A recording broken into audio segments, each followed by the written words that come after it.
Hey, what's up, people? Welcome back to my channel. My name is Desmond Z. If this is the first time that you've ever seen me, today I am here to tell you about some books. Per usual. These books are very specific. These books are very specific book recommendations, and of course, you know, there's always going to be some space in between these. If I recommend it for this very specific type of person, you may not be that person and read it and still love it. Okay, I don't want to hear it. I don't want to hear it. Shut up. Without further ado, let's just get into it. Let's just get into the video. We don't need no introduction. No introduction is necessary. The first book I have is Homebodies. I read this book last year. Yeah, 2023 is when I read this book. This book is about Mickey Hayward. She dreams of writing stories that, that matter and that, somebody can find some meaning in. But she's working for this magazine, if I do believe correctly, like this beauty magazine. I think Teen Vogue, Cosmo, and all of those things and such jazz. All right. So she has this flashy media job that makes her feel successful, and she has a devoted girlfriend who takes care of her when she comes home exhausted and demoralized. It's not all A-list media parties and steamy romance, but Mickey's on her way and is far from the messy life she left behind in Maryland. And, she's overlooked and mistreated at work, but she's like, oh, I got a job and I do this and I do that, blase, blase. And when she finds out she's about to be replaced, she writes this open letter talking about like racism and mistreatment in the workplace, specifically in media, that Black women have to endure. And she's like, okay, this is gonna hit. This is gonna get me on the Oprah couch, and this is gonna get me interviews and this and that. I'm gonna be on all the podcasts around the world. Blase, blase, blase. Like I'm gonna set this mother on fire. But it's crickets. It's crickets. Nobody give a damn what Mickey got to say. So what does she do? She goes home and she, reevaluates her life. I think she moves in with her grandparents or something like that. Yeah. And, she's having relationship problems and she's running into people that, she left behind, old friends, blase, blase. This book is for the people who love the mundane.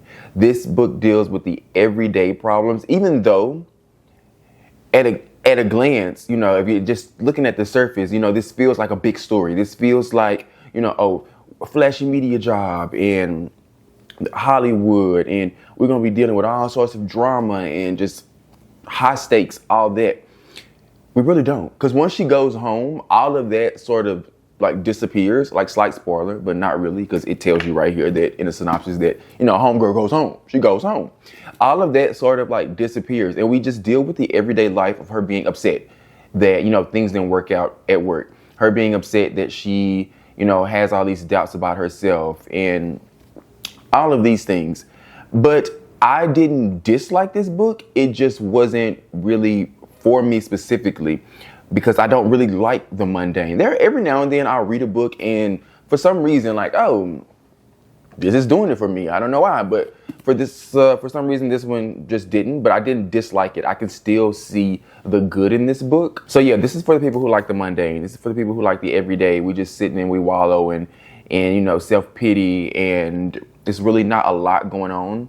And it's just more of a character study. Grown Women. This book is about 4 different women, 4 different generations in one family. And at its core, it's about how each of them have a different experience with each other. You have the great-grandmother, the grandmother, the mother, and then the daughter, okay? We start off in 1974. Charlotte is 18 and pregnant with her daughter, Corinna. When she flees her privileged upbringing, seeking refuge from her cold, troubled mother, Evelyn, she lands in a tiny town outside Nashville without a plan. When Corinna is born, Charlotte begins to forge a troubled path of her own. So, Charlotte is young. She's not got pregnant. She runs away from, this privileged upbringing in the Black upper echelon society. And, she has this baby. She has to raise it and tries to, create her own family, create her own life or whatever.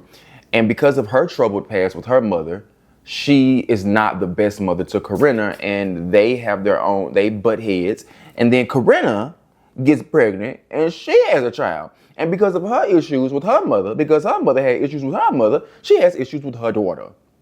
You still following me? It's all these women who is just generational trauma, generational curses. So Camille, who is the youngest woman in this foursome here, once she comes along and she starts to, get older, she has a relationship with her grandmother, Charlotte, Corinne's mother.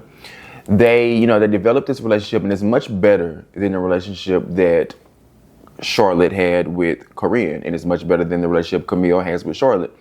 And then the great grandmother comes into place, and I feel like I'm going in circles now because I basically already told you this is what it's about. It's about these 4 different women. They're different experiences with each other, and it's mess, it's drama. There was parts in this story, specifically towards the end, where it kind of like lost its, but overall, it didn't dampen my experience with the book, and I still really enjoyed this. This is for people who love mess, family drama, multi-generational stories. That's my favorite kind of story. And yeah, so get into it if you like the mess, you like the drama, you like multi-generational stories, all these people coming together, and some shit going on. This is for you. This is for you, you, number one. Ooh. I'll be your groovy baby, 'cause you are my superstar. I'm your number one fan. Revival season by Monica West. I read this book earlier this year, and this is another one. It is not one that I just absolutely adored. I didn't necessarily love this one, but I have no issue recommending books that I did not absolutely love, because I know somewhere out there, somewhere over the rainbow, somebody is gonna love this book. Somebody gonna like it, okay?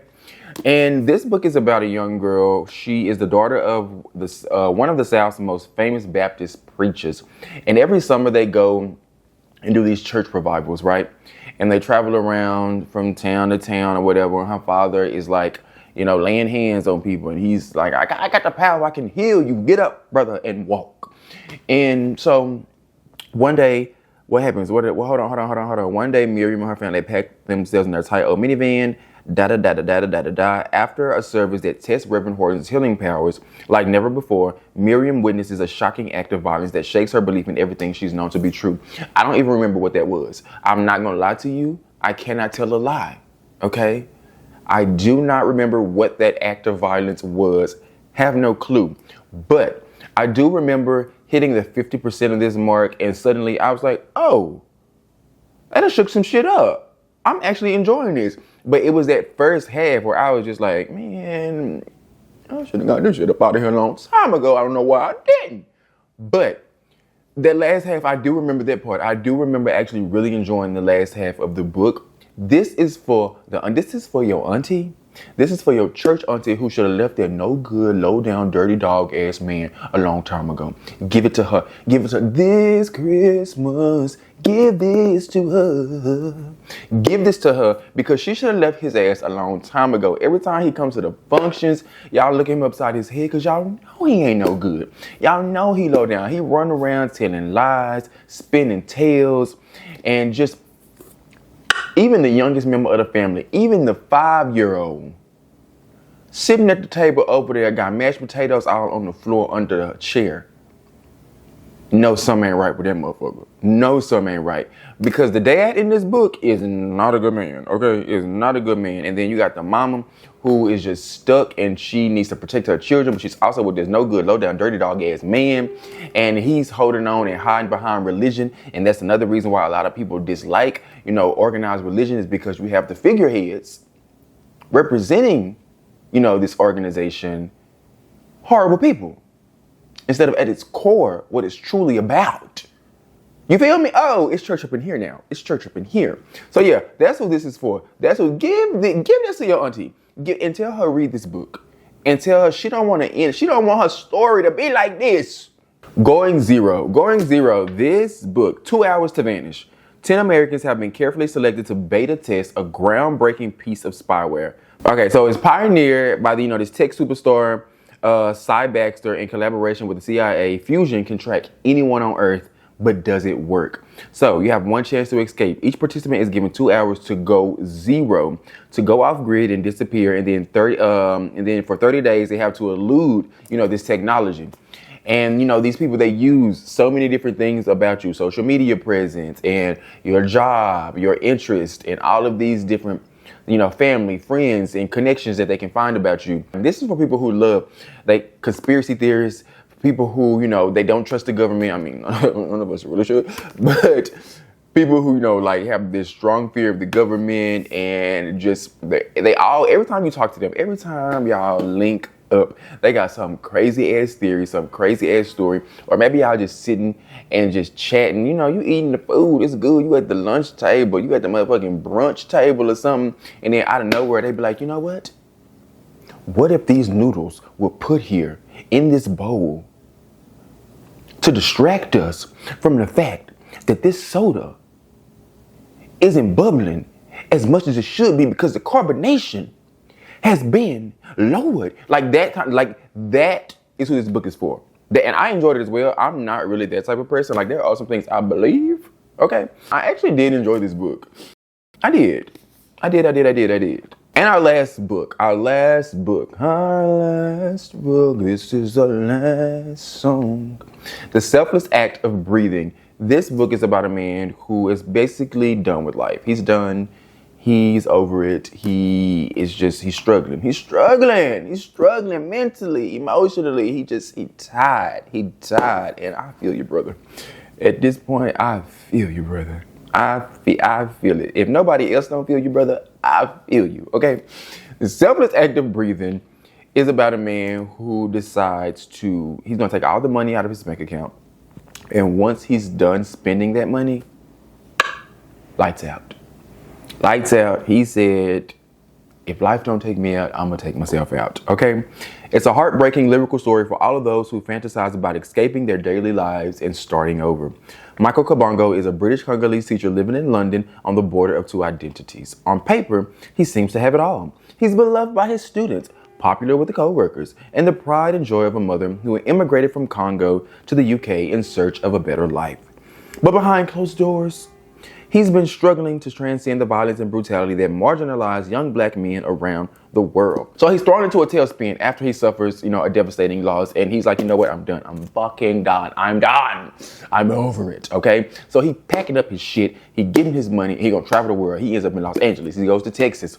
And, he's here. He's there. He's a little bit everywhere. Now, I will tell you, I'm not finished with this book.